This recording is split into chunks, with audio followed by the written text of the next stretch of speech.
They say the lantern guides the lost, but here... The first thing I lost wasn't a person. It was a sound. 3 weeks before the outbreak made national news, I was standing in the middle of the Pisgah National Forest in western North Carolina with a $14,000 spectrum analyzer balanced on a folding table, and the machine was telling me something impossible. There was a dead zone, not a weak zone, not a shadow caused by terrain, a complete, repeatable absence of electromagnetic signal across every measurable band. Cellular, shortwave, VHF, UHF, satellite uplink, GPS correction, all of it dropping to floor noise inside a radius I later measured at 1,100 meters, centered on a point roughly 9 miles from the nearest maintained trail. My name is Oren Cavallo. I'm a radio frequency engineer. Not the kind who designs phones.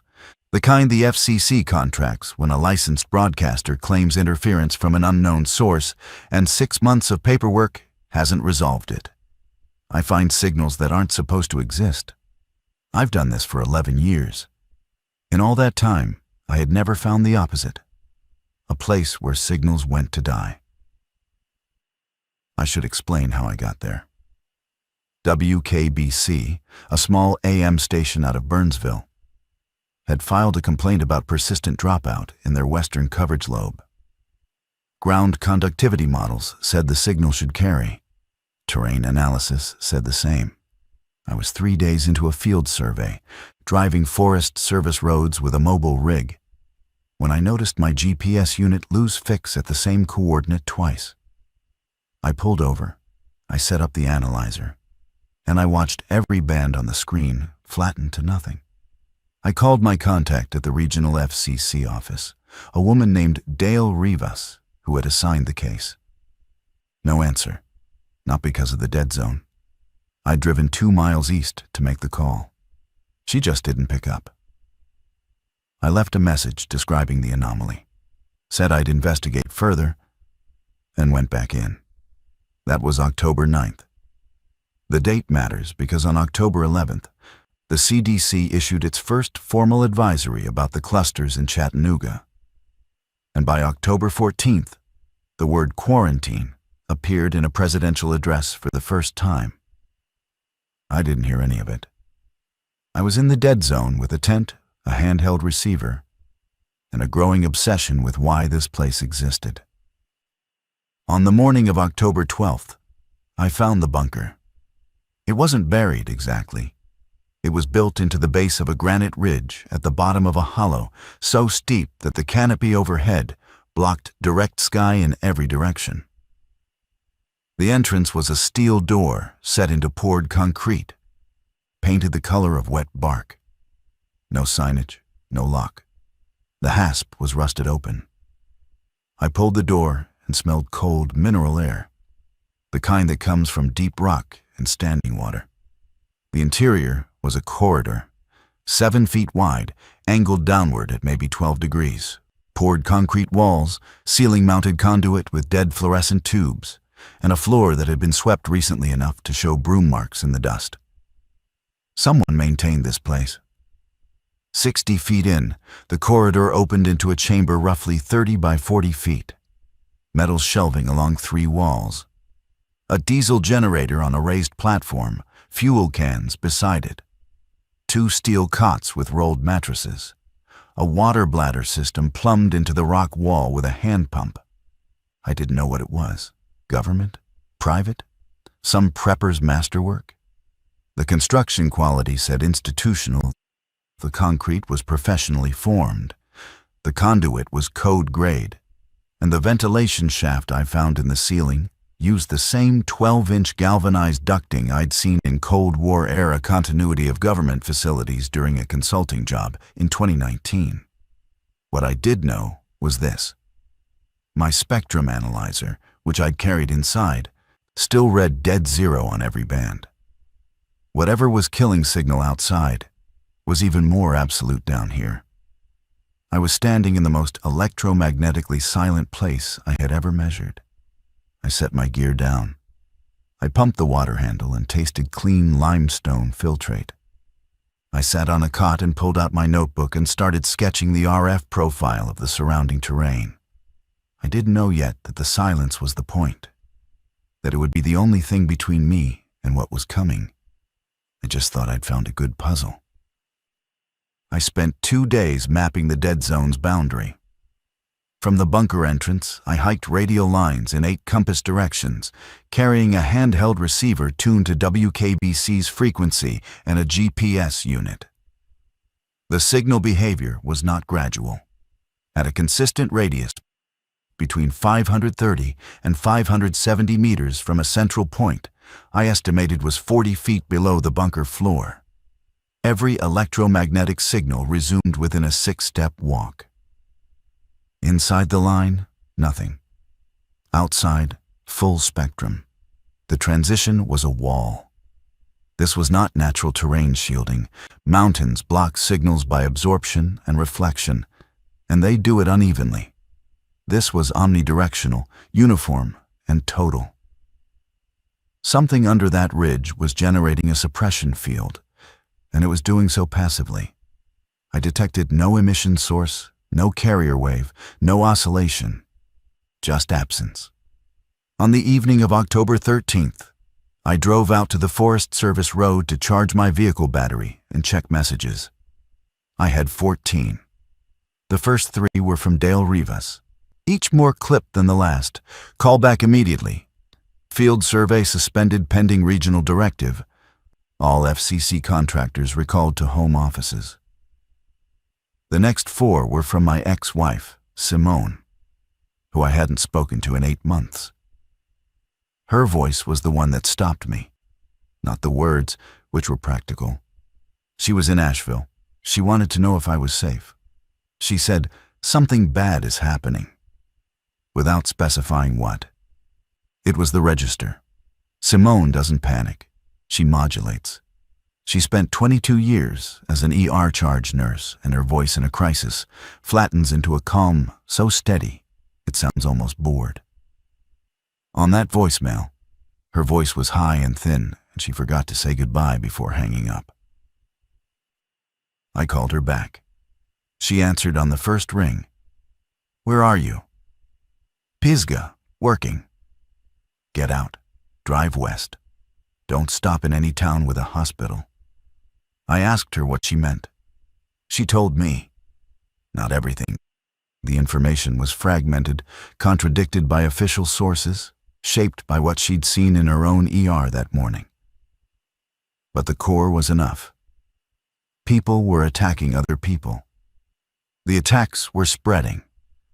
The bitten changed within hours. Asheville's Mission Hospital had been overrun from the inside, and she had walked out of the building through a fire exit, carrying nothing but her car keys and a bag of saline she'd grabbed reflexively. I asked where she was going. She said her sister's place in Waynesville. I told her about the bunker. I described the dead zone.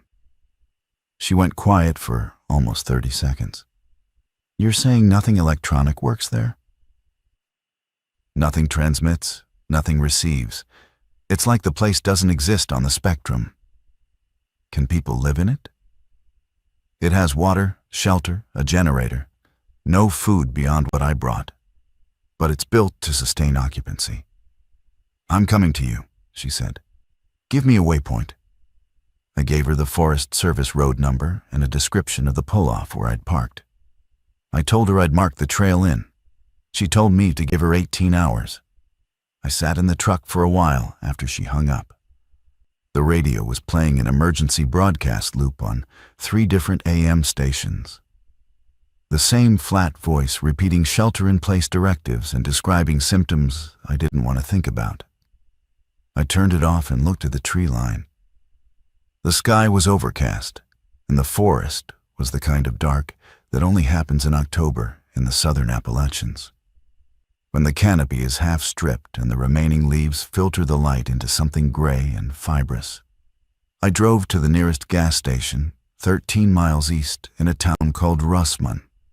The station was open but unmanned. The pump still worked with a credit card.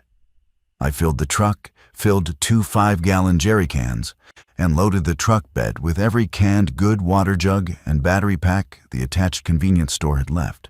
I put $60 in cash on the counter next to the register because I didn't know what else to do. No one came to take it. On the drive back, I passed 2 cars pulled to the shoulder. One had a shattered driver's window and a blood smear on the door panel shaped like a handprint. The other was idling with all 4 doors open and no one inside. I parked at the pull-off, shouldered what I could carry, and hiked back to the bunker in the dark. I made 4 trips before sunrise. On the last trip, I sat on the concrete floor surrounded by canned beans and gasoline and battery lanterns, and I thought about the fact that 3 days ago, my biggest concern had been an AM station's coverage map. And now I was stockpiling supplies in an underground room because my ex-wife's voice had sounded like someone standing at the edge of something she couldn't see the bottom of. I didn't sleep. I organized. I labeled. I inventoried. I did what I do. I measured things, counted things, made the uncertain manageable through arithmetic.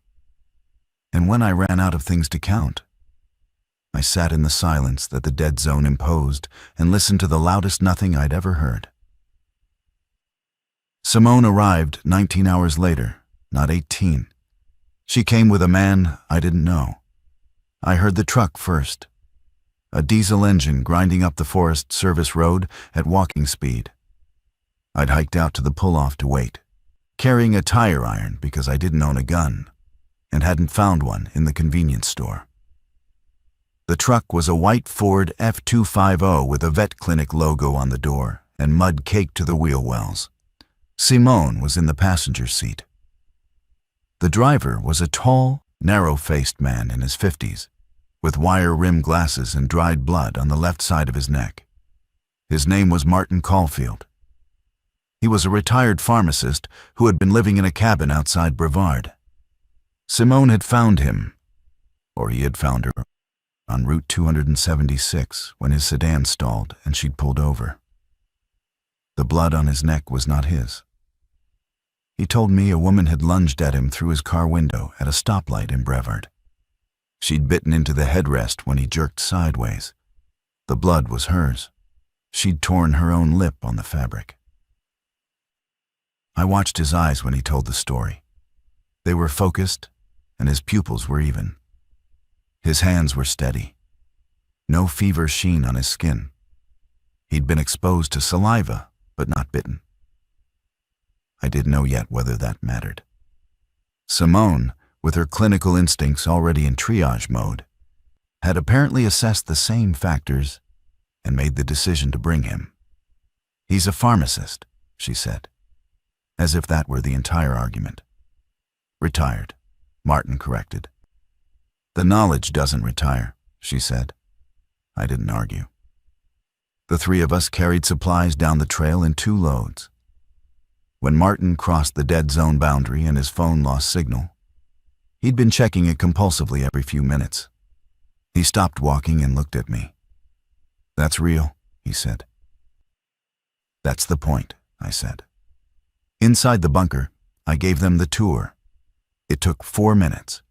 The main chamber, the cots, the water pump, the generator, the ventilation shaft, the corridor to the surface. Martin immediately began examining the water system, asking questions I hadn't thought to ask him. About mineral content, contamination risk, whether the source was a spring or an aquifer tap. Simone found the generator's fuel line and traced it with her fingers the way she used to trace IV tubing, checking connections by touch. We didn't talk about us. Simone and I had been married for 6 years and divorced for 2. And the divorce had been the quiet kind. No fights, no betrayals. Just an erosion of overlap until we were 2 people sharing a kitchen with nothing left to say. She was still the person I trusted most in a crisis. That fact sat in the room like a third cot nobody acknowledged. By nightfall, we had the generator running. The fuel consumption was better than I'd expected. The unit was a Lister-style diesel, probably military surplus, designed for long-duration, low-output operation. I estimated we had fuel for 3 weeks of intermittent use. The overhead fluorescence buzzed to life and turned the concrete chamber into something that almost resembled a room. Martin made an inventory of what we'd brought and wrote it on the wall with a carpenter's pencil. 41 cans of food, 12 gallons of water beyond the pump supply, 6 batteries, 2 flashlights, 1 first aid kit from Simone's car, 1 prescription bottle of amoxicillin she'd grabbed from the hospital pharmacy on her way out, 11 ibuprofen, half a roll of medical tape, no weapons beyond my tire iron and a hatchet Martin had taken from his cabin. We ate cold beans and talked about what we knew. Simone had the most direct information. She described what she'd seen in the ER. The speed of onset, the behavioral change, the way the infected moved in coordinated clusters, as if responding to something the uninfected couldn't perceive. Martin had heard radio reports before entering the dead zone that described the military establishing a perimeter around Asheville and then losing it within hours. "They're not random," Simone said. In the ER, the first 3 came in separately, unrelated, different zip codes, but they turned within 20 minutes of each other and moved toward the same door. "Synchronized how?" I asked. She shook her head. "I don't know. But they weren't making eye contact with each other. They were oriented the same direction, like dogs pointing." I thought about the dead zone, about the total absence of electromagnetic signal, about the fact that whatever synchronized those infected in Simone's ER could not operate here. I didn't say it yet. The theory was forming. But I'm an engineer. I don't speak until I can measure. On the 3rd morning underground, Martin discovered the 2nd level. He'd been examining the water pump housing, trying to determine the source depth, when he noticed that the bolts securing the pump's base plate to the floor were cosmetic. They weren't threaded into the concrete. They were threaded into a steel plate that sat on top of the concrete. He asked me for a wrench. 30 minutes later, we'd removed 8 bolts and lifted a section of floor plate to reveal a steel ladder descending into darkness. The shaft dropped 22 feet into a second chamber, smaller than the first, maybe 15 by 20, with a lower ceiling and walls that weren't concrete. They were lined with a dark, dense material I didn't recognize. It felt like stone, but had a faint give under finger pressure, almost rubbery. The room contained a single piece of equipment, a cylindrical housing roughly 4 feet tall and 3 feet in diameter, made of the same dark material, bolted to the floor at its center. No wiring connected to it. No power source was visible. No interface, no panel, no switches. I set my spectrum analyzer on the floor beside it and took a reading. The baseline noise floor, already effectively 0 on the upper level, dropped further. The analyzer's own internal reference oscillator, which generates a known calibration signal, was being suppressed. The machine was having trouble hearing itself. "This is the source," I said. Martin stood at the base of the ladder, arms crossed. "Source of what?"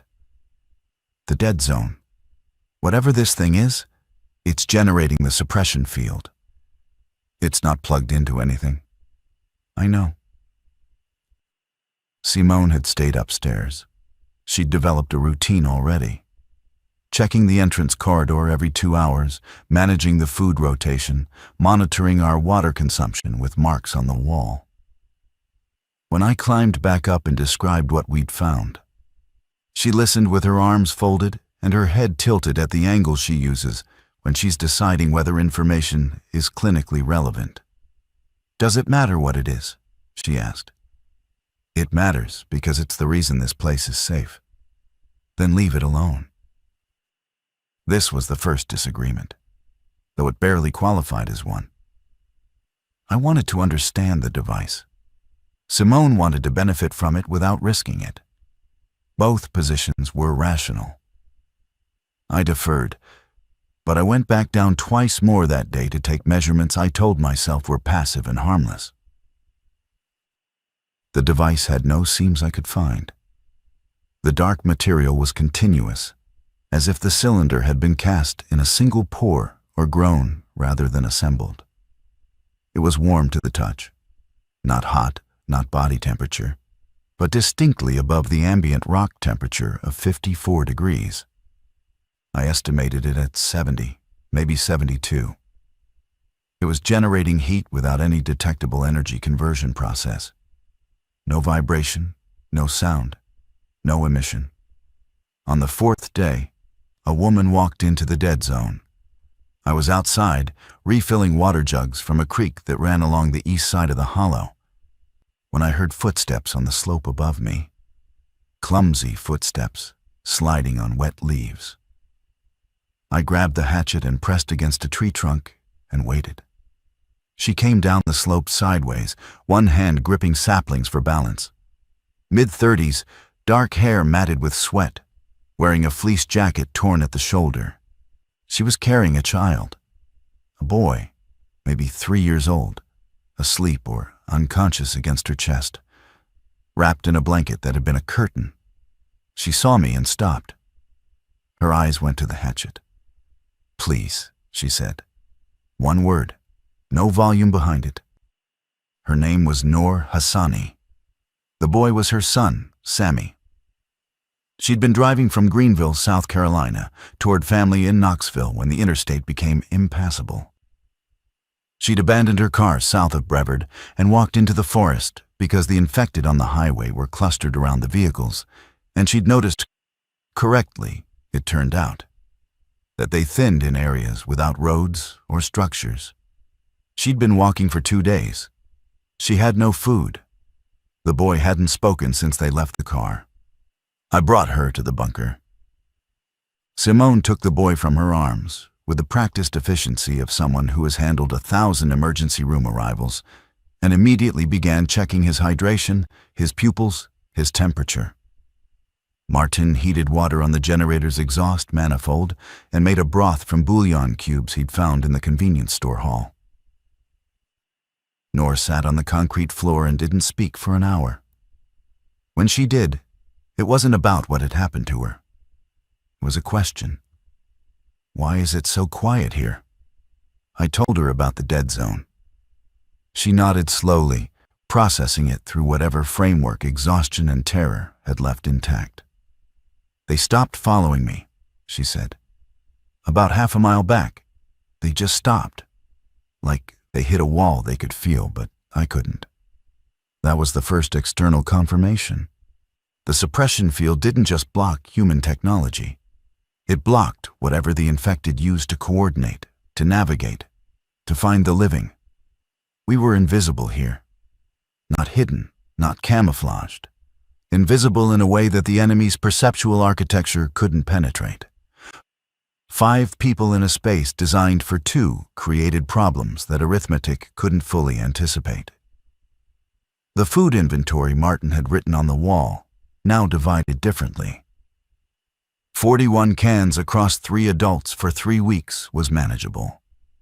Across 4 adults and a child, the timeline compressed to under 2 weeks. And that assumed the child's caloric needs were minimal, which Simone corrected immediately. "He's dehydrated and probably hasn't eaten protein in 3 days. He needs more per pound than any of us right now, not less." The water system held. The hand pump drew from a reliable source, and the limestone filtration produced clean output. The physical space was the more pressing constraint. 5 people in a 30 by 40 room with 2 cots and no partition created a density of human presence that made privacy an abstraction. Noor slept on the floor beside Sami, who she'd placed on the second cot. Martine took the first cot. Simone and I slept on opposite sides of the room on folded moving blankets I'd taken from the convenience store, which was both practical and an accidental map of our former marriage. Proximity without contact. Shared space carefully apportioned. By the 6th day, Sami began speaking again. His first word was not mama, or hungry, or anything I'd expected. He pointed at the ventilation shaft in the ceiling and said, "Breathing." Noor smiled for the first time. Simone touched the boy's forehead and told Noor his temperature was normal. Martin, who had been quiet and methodical since arrival, began doing something I hadn't anticipated. He started cataloging the bunker's construction, not with instruments. He didn't have any. With his hands and eyes. He measured wall thickness by knocking and listening to resonance. He traced the conduit runs and identified which ones carried wire and which were empty. He found a junction box behind the shelving on the north wall that contained a single sheet of paper laminated with a diagram I didn't immediately understand. He brought it to me on the evening of the 6th day. It was a floor plan, not of the upper chamber, of the lower one. The cylindrical device was drawn at center, labeled with a single word in block letters: attenuator. Around it, at the perimeter of the lower chamber, the diagram showed 12 smaller circles connected by dotted lines. Below the diagram, a handwritten note in blue ink: replacement protocol, rotate counterclockwise, quarter turn, lift, do not operate above grade, transport in lead-lined carrier, Bay 3. Bay 3 doesn't exist, Martin said. There's no Bay 3 anywhere in this facility. I've checked every wall. Maybe it was removed. Or maybe this facility was stripped down to the minimum needed to keep that thing running, and everything else was taken somewhere else. I studied the diagram. The 12 perimeter circles were evenly spaced and labeled with alphanumeric codes that meant nothing to me.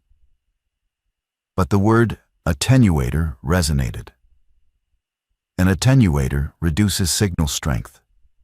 In RF engineering, it's a component that weakens a transmission by a specified amount. This device wasn't blocking signals, it was attenuating them, reducing them to zero, across every frequency, passively, without power.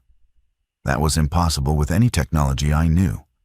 Attenuation requires a mechanism: resistance, absorption, destructive interference.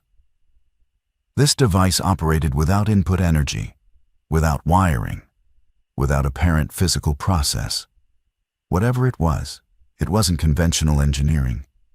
It was something else. I shared this with the group that night. Martin listened analytically. Simone listened for practical implications. Noor listened with Sammy asleep in her lap. "What does it matter what it is?" Simone said again. "If it works." "It matters," I said, "because the diagram implies it's removable and replaceable, which means someone built more than one. And if more than one exists, there might be other safe zones." The room changed temperature with that sentence. Not literally, but I watched the concept land on each face differently. Martin's eyes narrowed. He was calculating. Noor's widened. She was hoping. Simone's didn't change at all, which meant she was already 3 steps ahead and didn't like where the path led. "You want to go looking?" she said. "Not yet. But eventually." I didn't answer. She knew me well enough to read the silence. That night, I went down to the lower chamber alone and sat beside the attenuator in the dark. I put my hand on its surface and felt the warmth. I thought about the RF spectrum, the invisible architecture of signals that surrounds every point on Earth's surface. Cell towers and satellites and radio stations and Bluetooth devices and Wi-Fi routers and GPS corrections and military channels and emergency broadcasts. All of it layered on top of each other in a soup of electromagnetic energy so dense that a human from 1900 would find it incomprehensible. And I thought about what it meant that this device could erase all of it within a defined radius, silently, permanently, without power. The infected use that spectrum. Simone's observation about coordinated behavior, Noor's observation about their territorial boundary.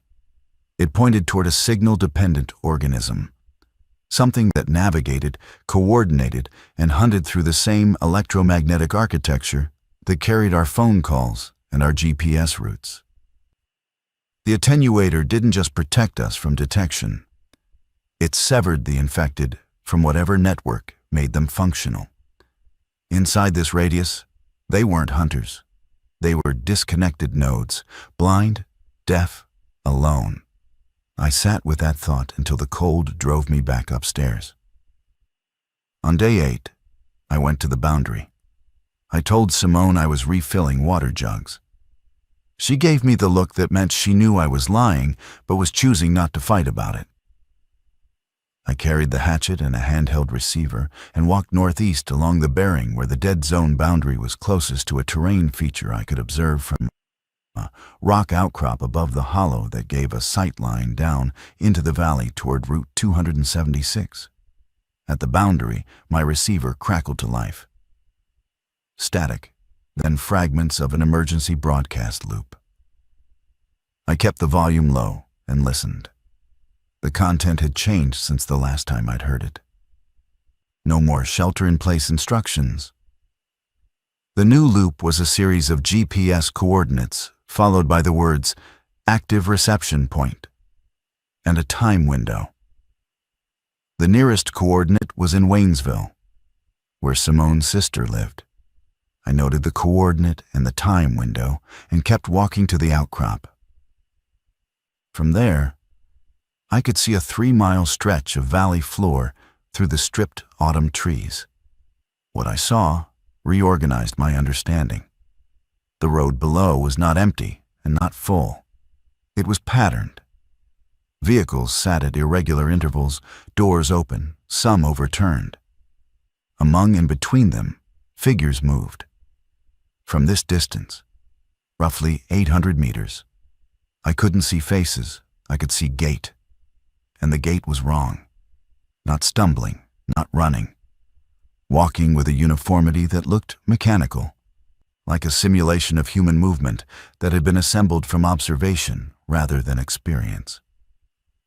They moved in loose clusters of 4 to 8, each cluster maintaining spacing from the others as if governed by a shared geometry.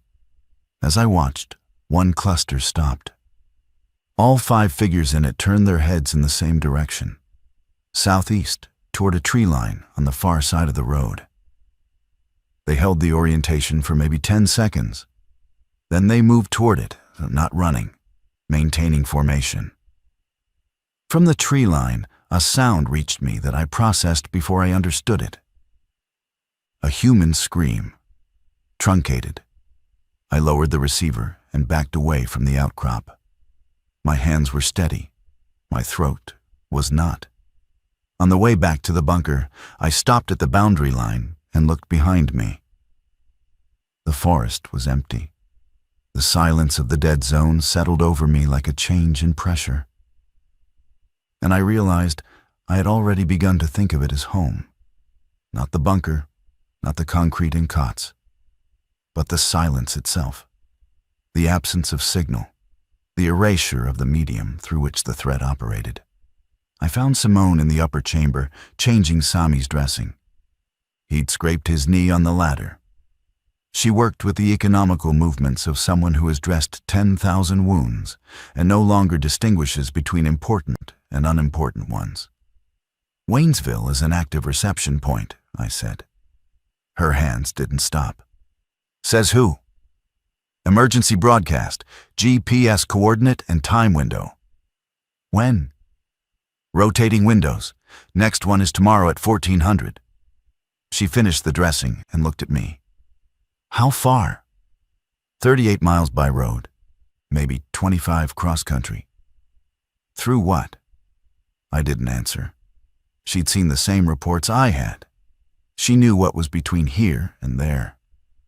Your sister, I said. My sister is either at that reception point already or she's not anywhere. The sentence was clinical. The delivery was not.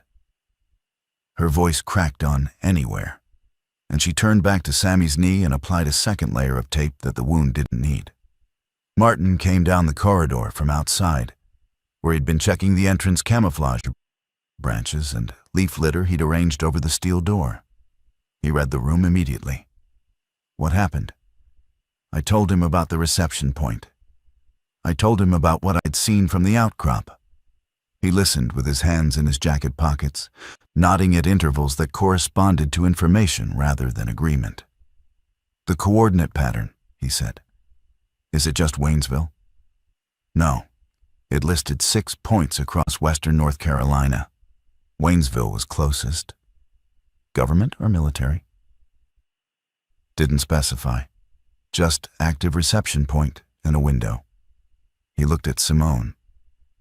You know the terrain between here and Waynesville? Every road, she said. I drove them for 22 years. Roads won't work. I know. The conversation sat in the room. Nobody proposed anything. Nobody argued.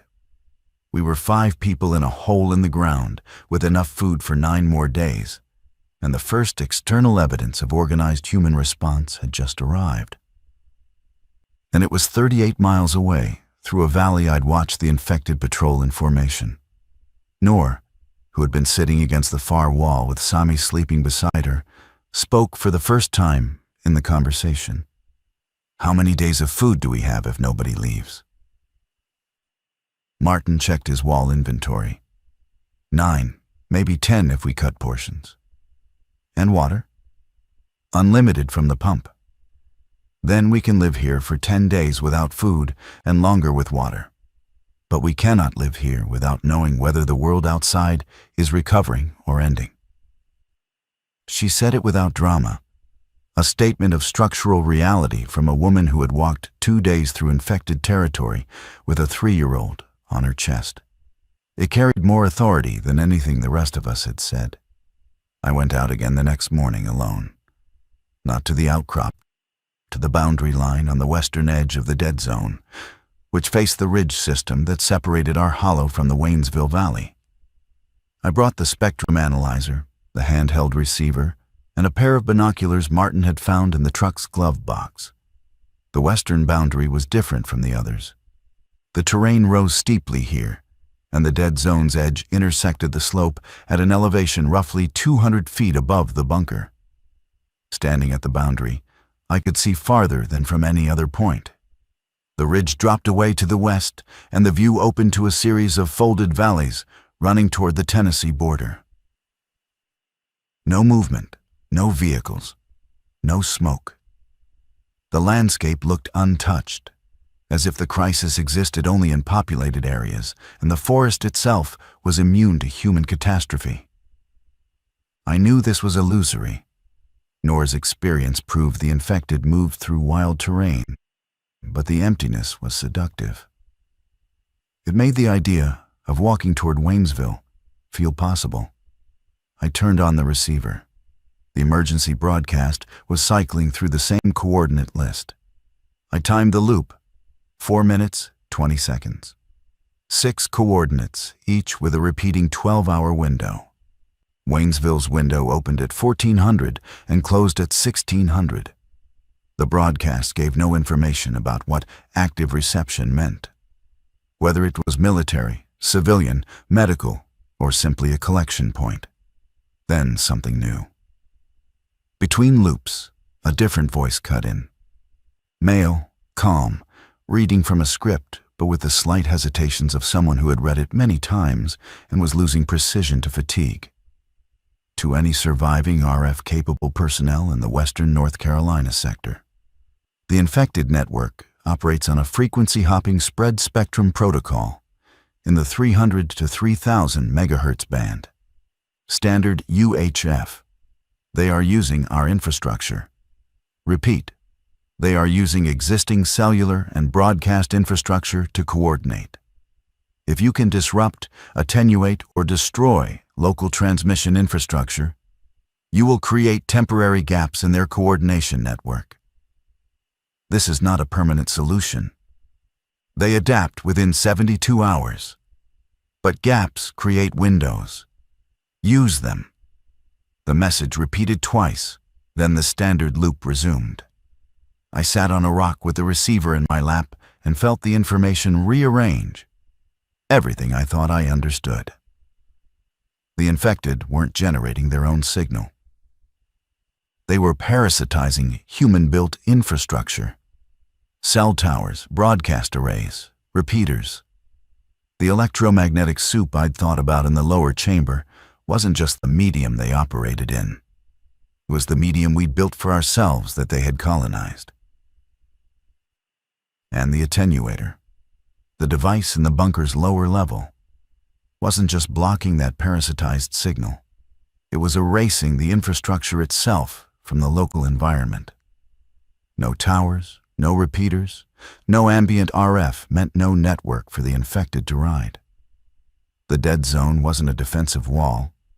It was an infrastructural void, a hole in their nervous system. I went back to the bunker and gathered everyone in the upper chamber. I played the message on the receiver, holding it near the boundary so it could still receive, then carrying it inside where the signal died. They'd heard enough.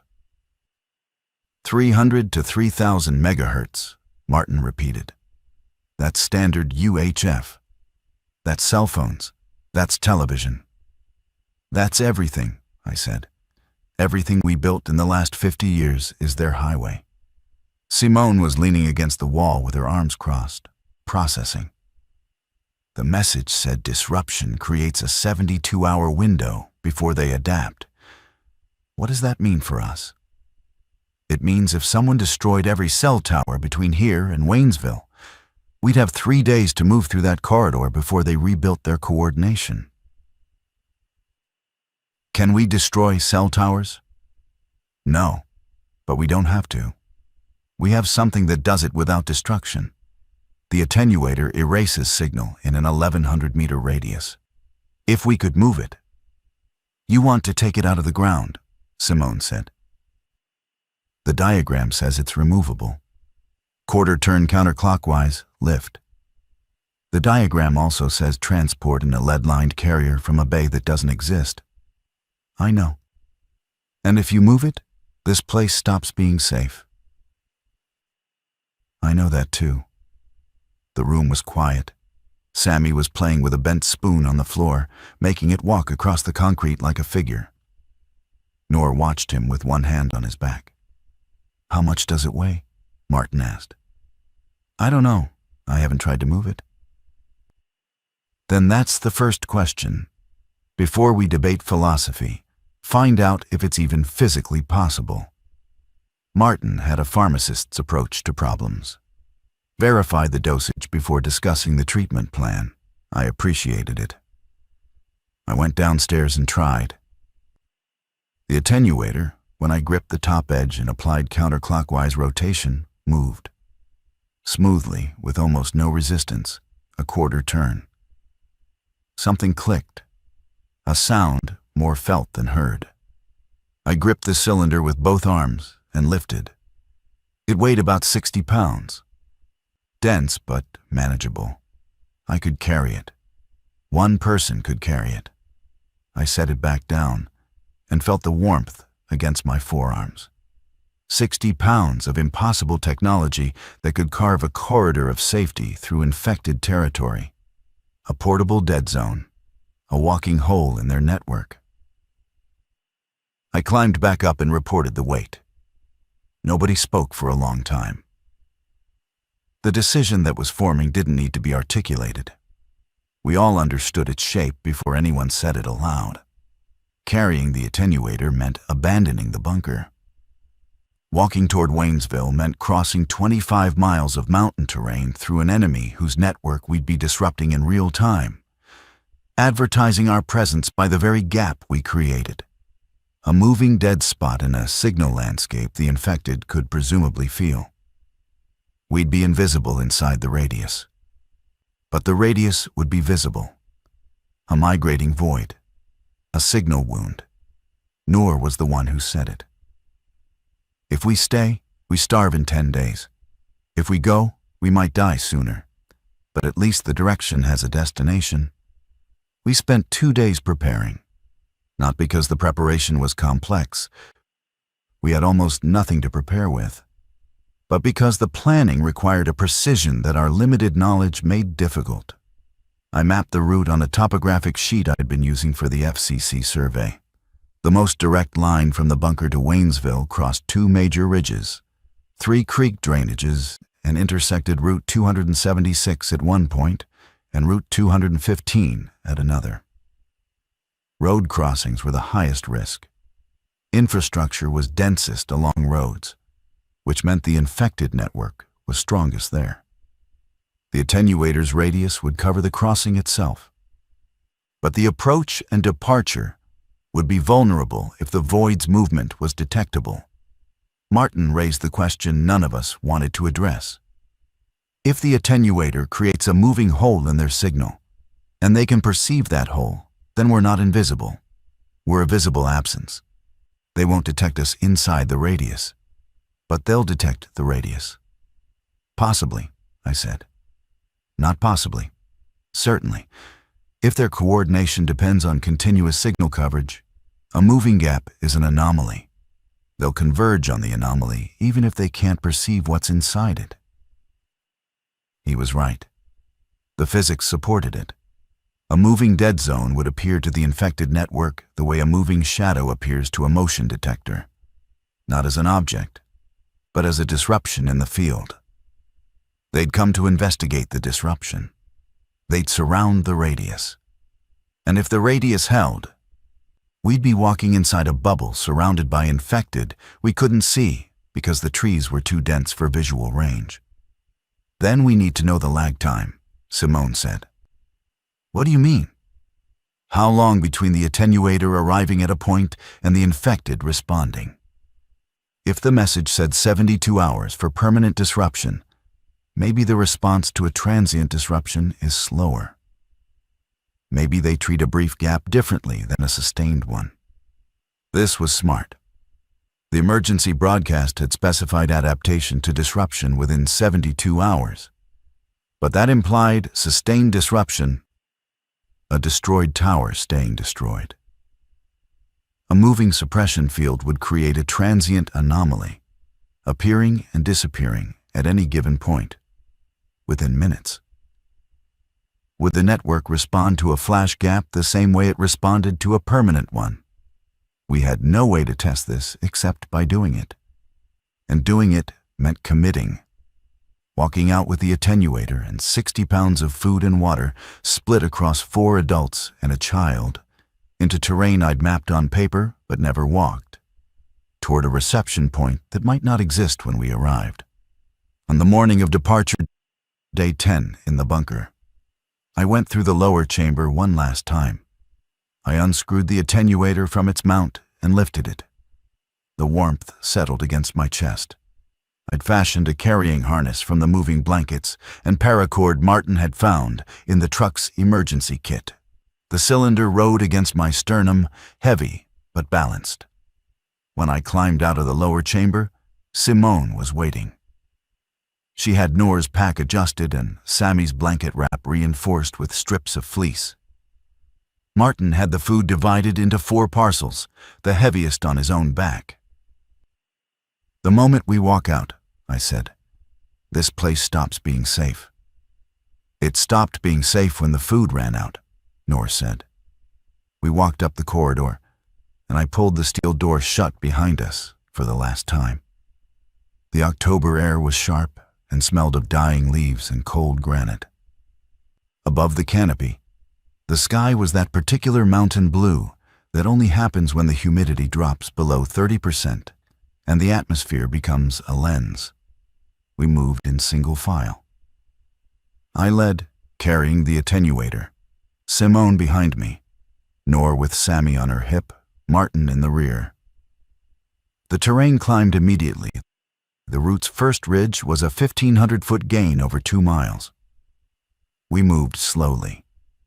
Sami was quiet, watching the trees over Noor's shoulder with an attention that seemed too focused for a 3-year-old. For the first 4 hours, we saw nothing. The forest was empty.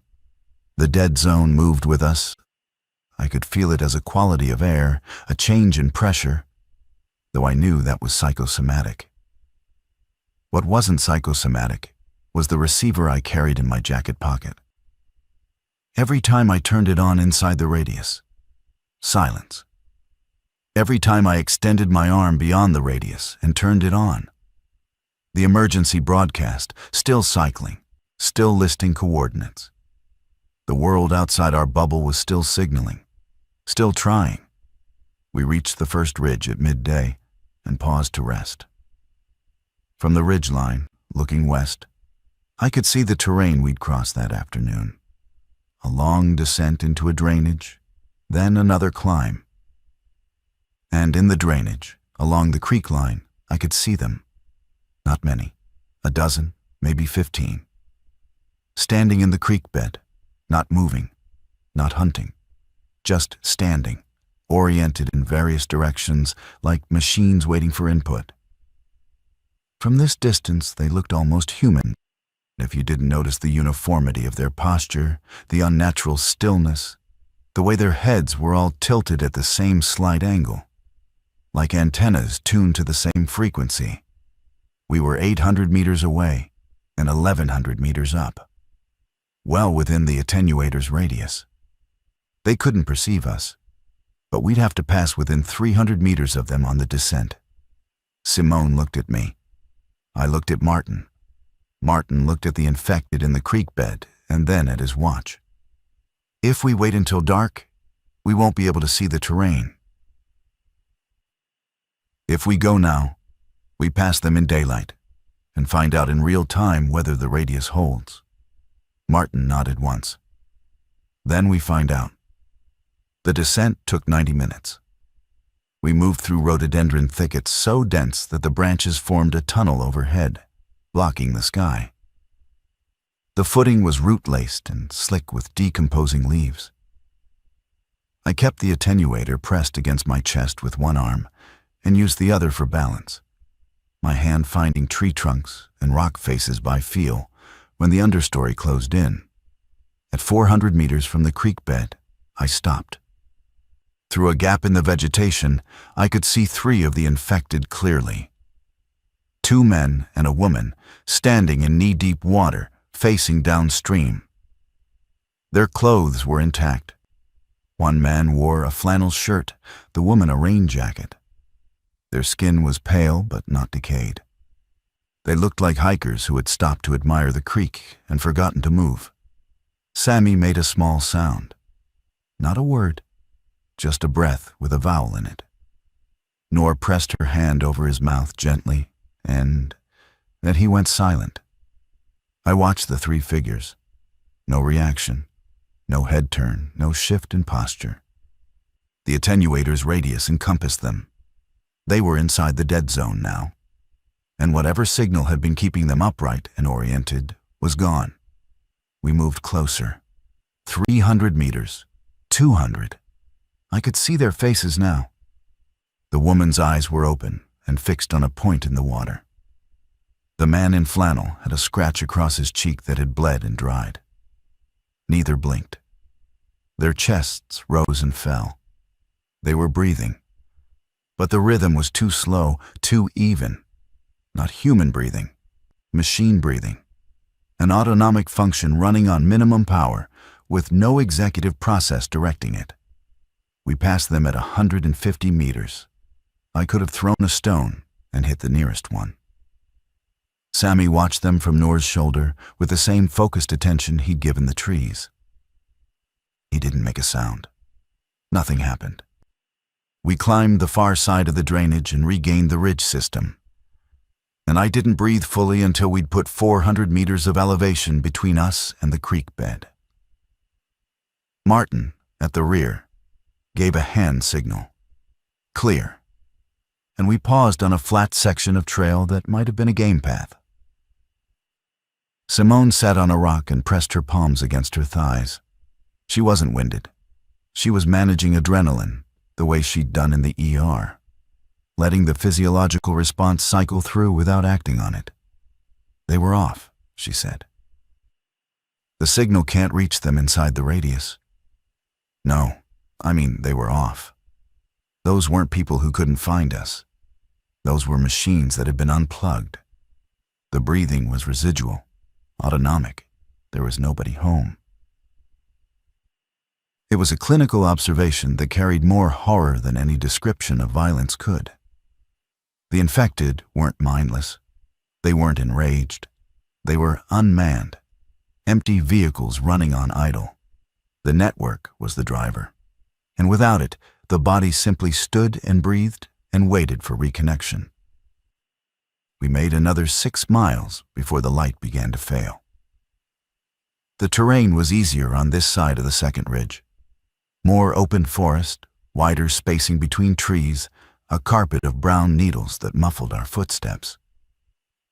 I checked the topographic sheet and estimated we'd covered roughly 9 miles from the bunker. 16 to go. We made camp, if you could call it that, in a shallow depression between 2 fallen hemlocks. No fire, no light. We ate cold canned peaches and shared a single bottle of water. Sammy ate the peaches with both hands and fell asleep immediately, his face sticky and peaceful. In the dark, Martin spoke quietly. The ones in the creek. When we passed them and moved beyond, what happened to them? Did they reactivate once our radius moved on and the signal returned? I hadn't thought about it. The question was important. If the attenuator's effect was only suppressive, temporary, lasting only during exposure, then we were leaving a trail of reactivated infected behind us, each one reconnecting to the network with a fresh data point. Something disrupted my signal at this location, at this time, moving in this direction. We were not invisible. We were drawing a line. "We need to move faster," I said. "Sammy can't move faster," Noor said. "I'll carry him." "You're carrying 60 pounds of whatever that thing is." "Martin carries the attenuator. I carry Sammy." Martin didn't hesitate. "Done. Show me the harness." In the dark, by touch, I transferred the blanket and cord rig to Martin's frame. He was taller than me, narrower in the shoulders, but strong in the mechanical way of someone who had spent decades on his feet. The attenuator settled against his chest, and he adjusted the cords without complaint. Noor handed Sammy to me. The boy weighed almost nothing, maybe 30 pounds, and he curled against my shoulder without waking. His breath was warm against my neck. Simone had said nothing during the exchange. When I looked at her in the dark, I could see only the outline of her face, but I knew the expression. She was watching me hold a child the way she had once imagined I'd hold ours, the ones we never had, the absence that had been the real erosion beneath our marriage, never spoken aloud because we'd both pretended the decision was mutual when it was actually mine. "Let's go," she said. "Moon's up in an hour." We walked through the night. The moon rose at 2200 and gave enough light through the stripped canopy to see the ground 3 steps ahead. Martin led now, carrying the attenuator, setting a pace that was slow but unbroken. I followed with Sammy against my chest, my arms locked under him, his weight barely registering against the uphill burn in my legs. Simone behind me, Noor behind her. Nobody talked. The forest made its own sounds. Wind through dead branches, the creak of standing timber, once the distant crack of a tree falling somewhere to the south. Inside the dead zone, these were the only sounds. No electronic hum, no signal bleed. Nothing but the physical world operating under its own acoustics. I had spent 11 years immersed in the electromagnetic spectrum, mapping its architecture, tracing its distortions. Walking inside its total absence was like hearing music stop after a lifetime of background noise. Not silence exactly, presence without overlay.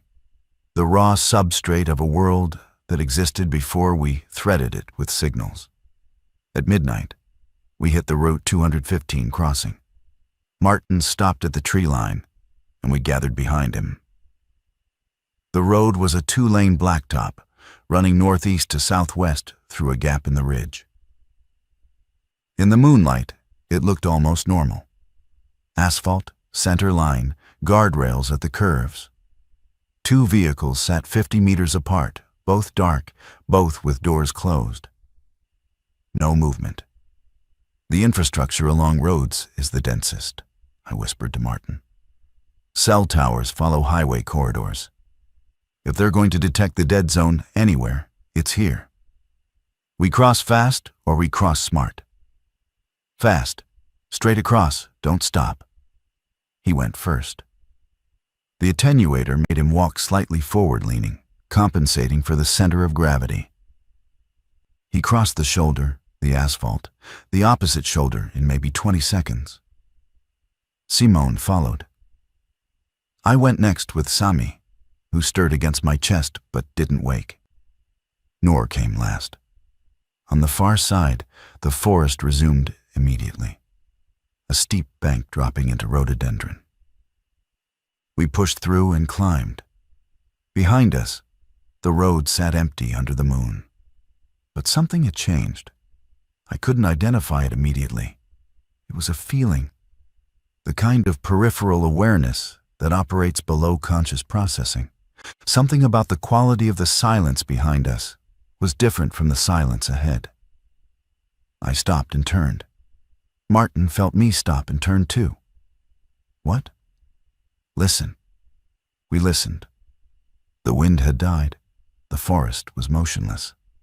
And from the direction of the road, rising slowly in volume like a frequency being tuned in, came a sound I had never heard and immediately understood. It was a hum. Not mechanical, not electronic, biological. A harmonic produced by multiple sources, vibrating at near identical frequencies, the way a room full of tuning forks will produce a single tone if they're all the same pitch. It was coming from the road, from both directions along the road, converging on the point where we'd crossed. They could feel the gap. Martin had been right.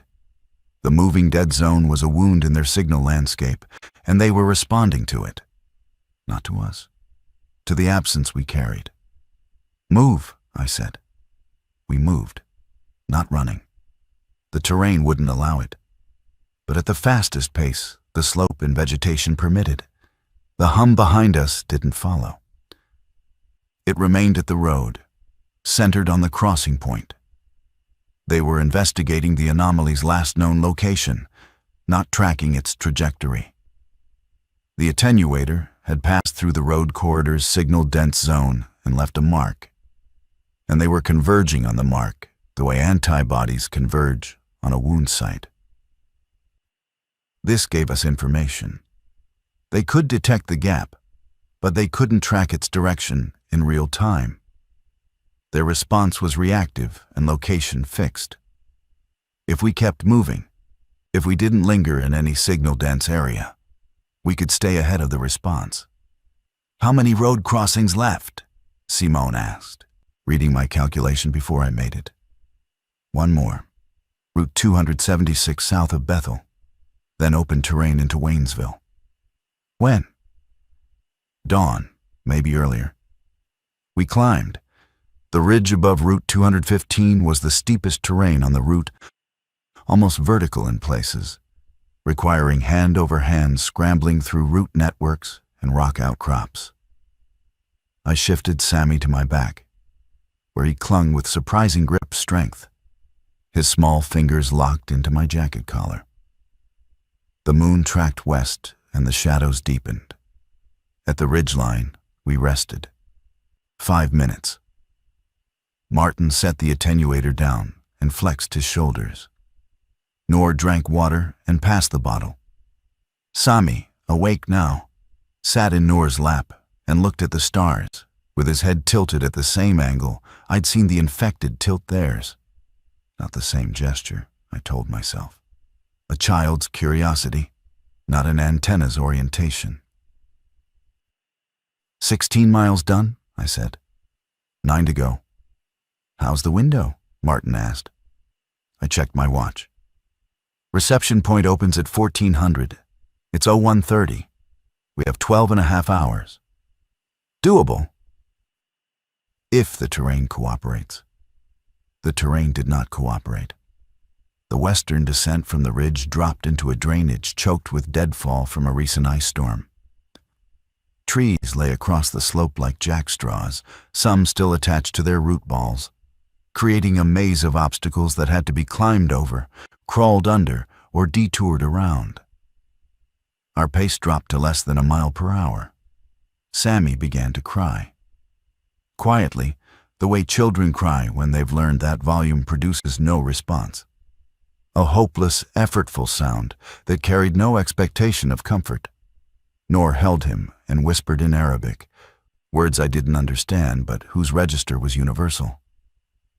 The crying softened to hitching breaths and then silence. Dawn arrived as a gray diffusion through the canopy, turning the forest from black to charcoal to the muted palette of late October.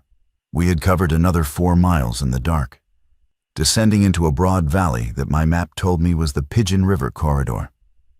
Route 276 ran along the river. This was the second road crossing and the last major infrastructure zone before the approach to Waynesville. I could see the river through the trees, a flat gray surface reflecting the overcast sky. Along its bank, the road ran straight for a 1/4 mile before curving out of sight. And on the road, visible in the early light, the infected were present in numbers I hadn't seen before. Not a dozen, not 50, hundreds. Standing in loose formations that covered the road surface and extended onto both shoulders and into the tree line on the opposite bank. They were motionless, oriented, all facing the same direction, upstream toward the southeast. The hum was audible even from 500 meters, a low-frequency drone that vibrated in my sternum. Martin set the attenuator down, and we crouched behind a fallen oak. Nobody spoke. The sight was beyond what any of us had prepared for.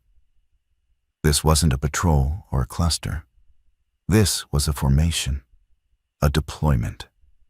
"They're guarding it," Simone said. "Guarding what?" She pointed upstream. Through a gap in the canopy, barely visible against the ridgeline, a cell tower rose above the trees, red aviation lights still blinking, the infrastructure node they were protecting, or serving. "They're not guarding," I said. "They're receiving. That tower is a relay point. They're clustered around it the way devices cluster around a strong Wi-Fi signal." Martin looked at the attenuator sitting on the ground between us. "If you walk that thing within range of that tower, what happens?" The tower's signal drops to 0 within the radius. Every infected in range loses coordination simultaneously. And then? And then we're standing in the middle of several hundred disconnected infected who may or may not remain passive, carrying a device that's advertising its presence by the hole it creates. Nora was holding Sammy against her chest, her face turned away from the road. "Is there another crossing?" I checked the map. The river ran northeast to southwest. The next bridge was 3 miles downstream. The next fordable point was unknown. The Pigeon could be shallow enough to wade or deep enough to drown, depending on recent rain. "We go upstream," Martin said, "away from the tower. Find a point where the signal is weaker and the concentration is lower. Upstream is deeper into the mountains, away from Waynesville. Upstream for a mile, then cross, then angle back." It added distance. It added time. But it removed the variable of walking an attenuator through a massed formation of signal-dependent infected clustered around a live transmission tower. We went upstream. The detour cost us 3 hours. We followed the river's eastern bank through thick bottomland forest, staying 500 meters from the road. The infected presence thinned as we moved away from the tower. By 1 mile upstream, the formations had dissolved to isolated figures standing alone among the trees, each one motionless and disconnected, their postures slack without the tower's signal reaching full strength this far out. We found a crossing point where the river widened over a gravel bar, and the depth looked manageable, knee-height at most. The water was cold enough to shock breathing. I carried Sammy above my head. Martin carried the attenuator the same way. The warm cylinder held clear of the water. Simone and Noor crossed together, arms linked, steadying each other against the current. On the far bank, we entered different terrain. The forest was thinner here, more deciduous, more open understory. I could see farther in every direction, which was both comfort and exposure. We angled southwest toward Waynesville. The time was 10:40, 3 hours and 20 minutes to the reception window. 8 miles to go. Martin was struggling. The attenuator's weight hadn't changed, but 8 hours of carrying it had degraded his endurance. He moved in shorter steps, pausing more often, his breathing audible. I offered to take it back. He refused. "If I stop being useful, tell me," he said. "Don't manage me. You're useful. Then let me carry the thing that matters." At noon, we reached the outskirts of Waynesville. The town appeared through the trees as a geometry of roof lines and road surfaces, ordinary and abandoned. No movement visible from the ridge where we paused to assess. No infected formations. No sound.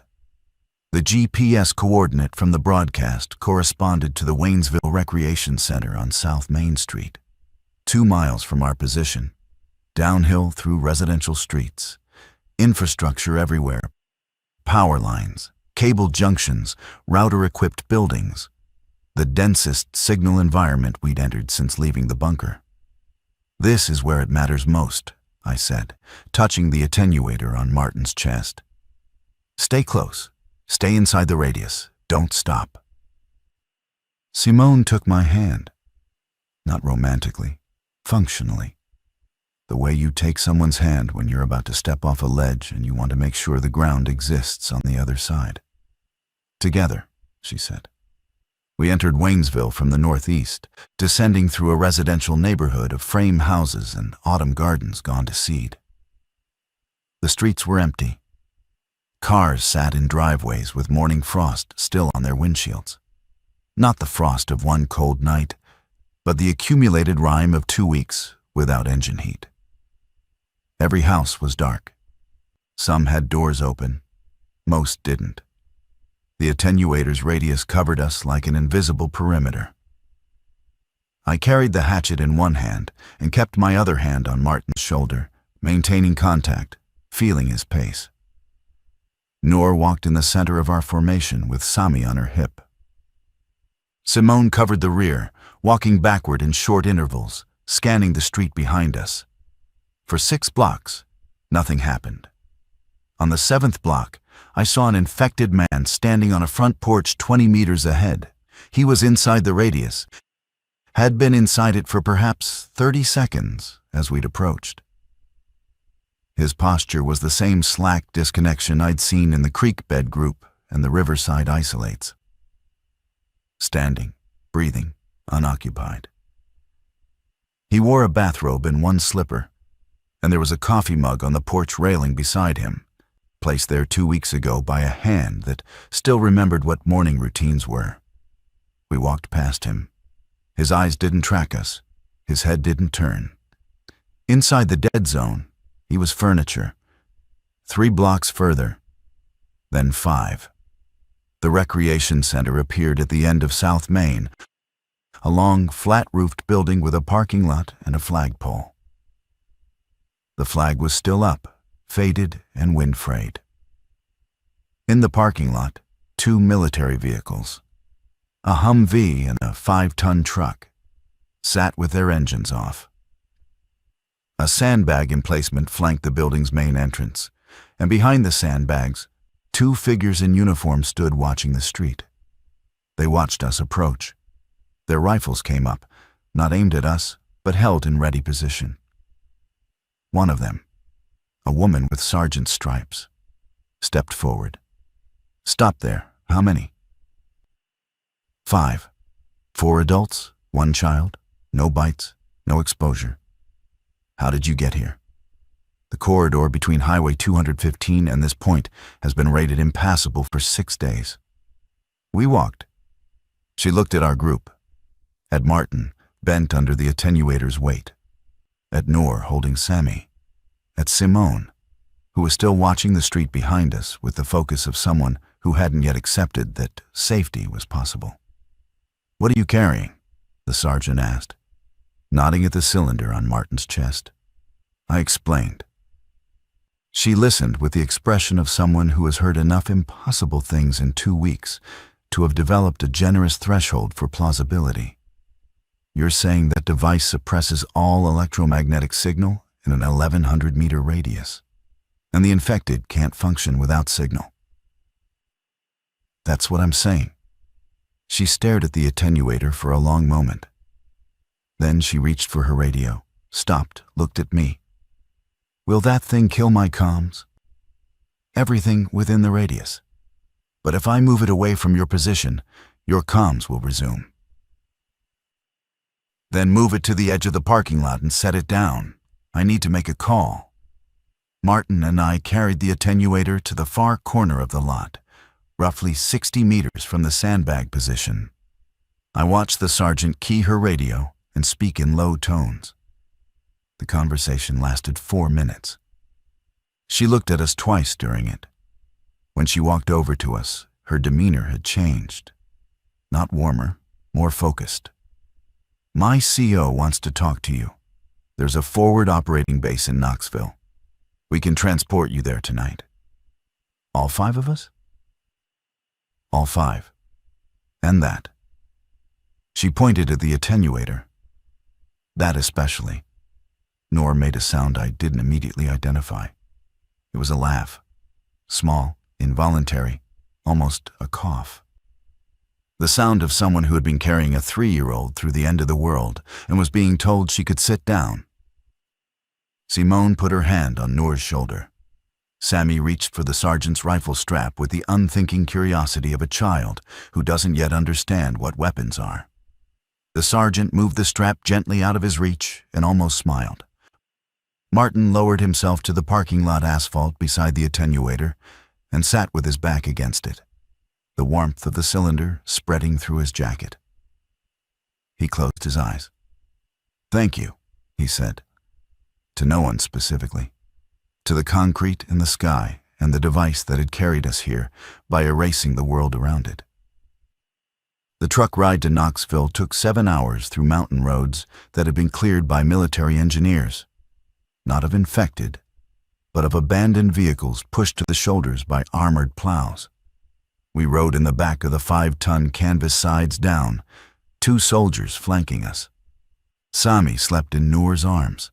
Martin slept sitting up, his head dropping and catching in the rhythm of the road.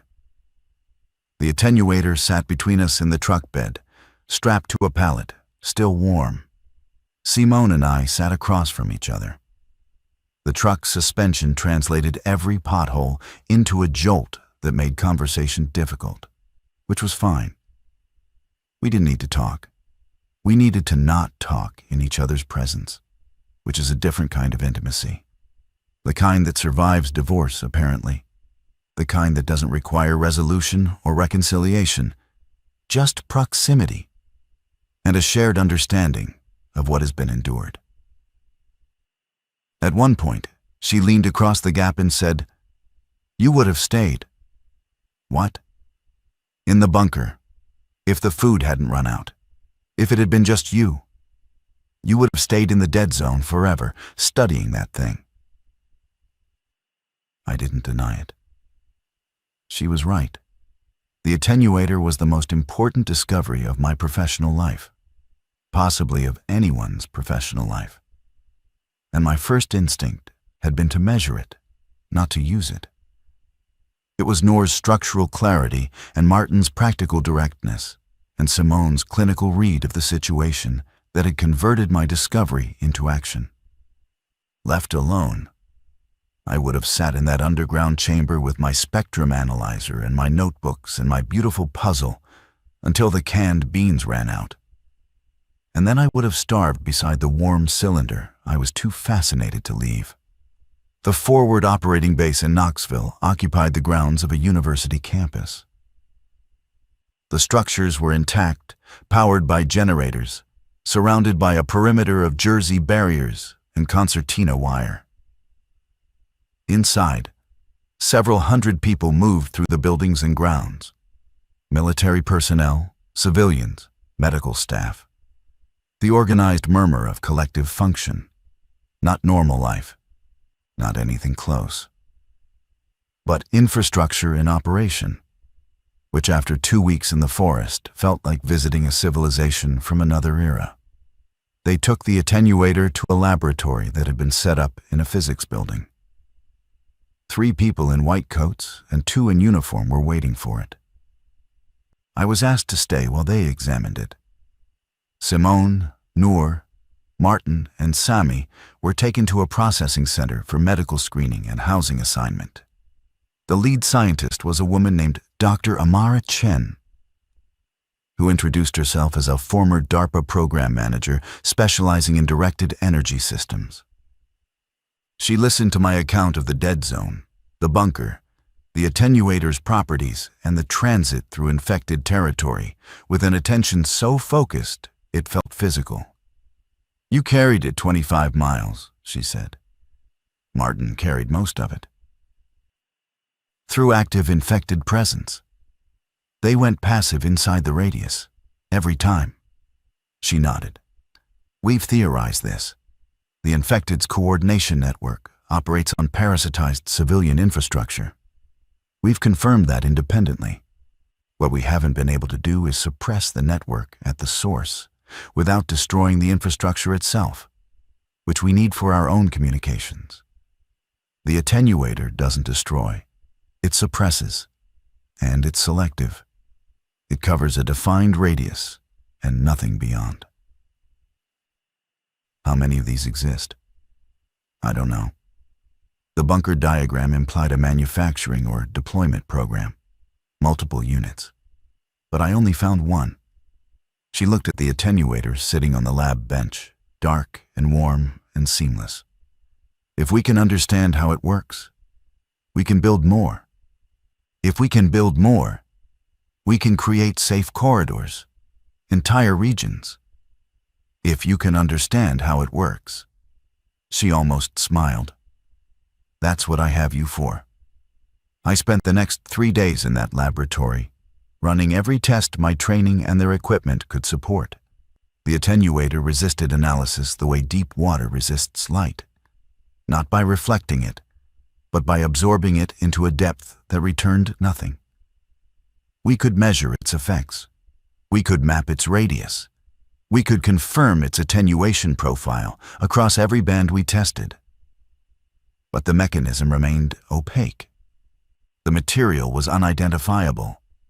Not metal, not ceramic, not polymer, not composite.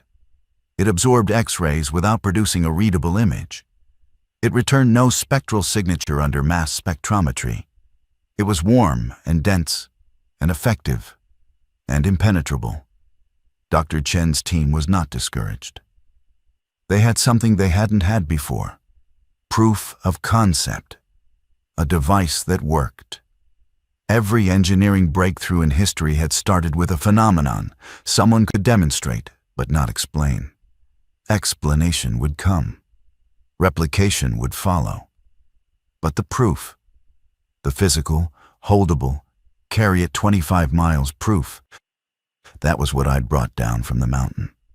On the 4th evening in Knoxville, I found Simone sitting on a bench outside the dormitory building they'd assigned to civilians. The campus was quiet. Curfew was at 2100 and most people were inside. She was watching the sky, which was clear for the first time since we'd arrived, stars visible through the light pollution of the generators. I sat beside her. The bench was cold. November had arrived while we were walking. Martin's been assigned to the medical unit, she said. They need pharmacists. He started this morning. Good. Noor's in family housing. Sami's talking again. Full sentences. He told a nurse his favorite color is orange. That sounds right. She looked at me. What are you going to do? The question was specific. Not what was my plan. Not what did I want. What was I going to do? The active, committed, tomorrow morning version. Stay in the lab. Work on the attenuator. Try to understand it. For how long? Until I understand it, or until someone smarter figures it out first. She nodded.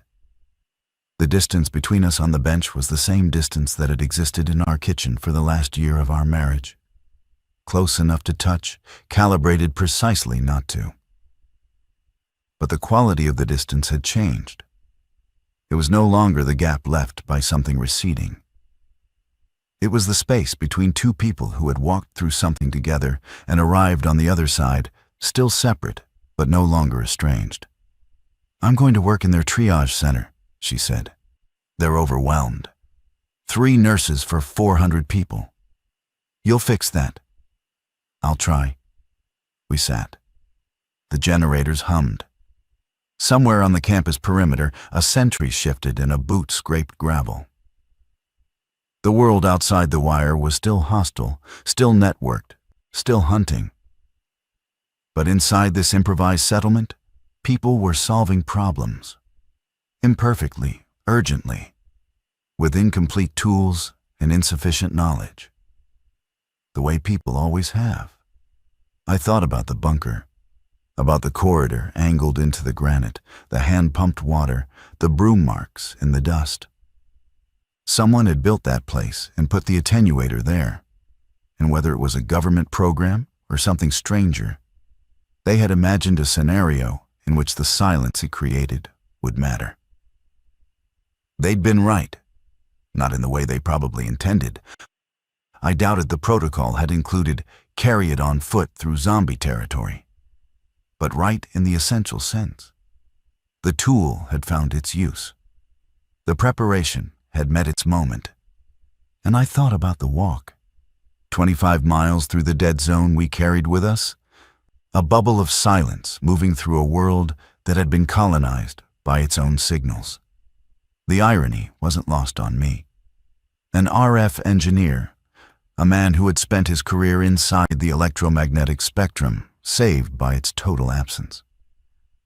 The thing I understood best in the world was the thing that had become the enemy's infrastructure. And the thing that saved us was its negation. My entire professional life had been preparation for the precise skill of understanding what wasn't there.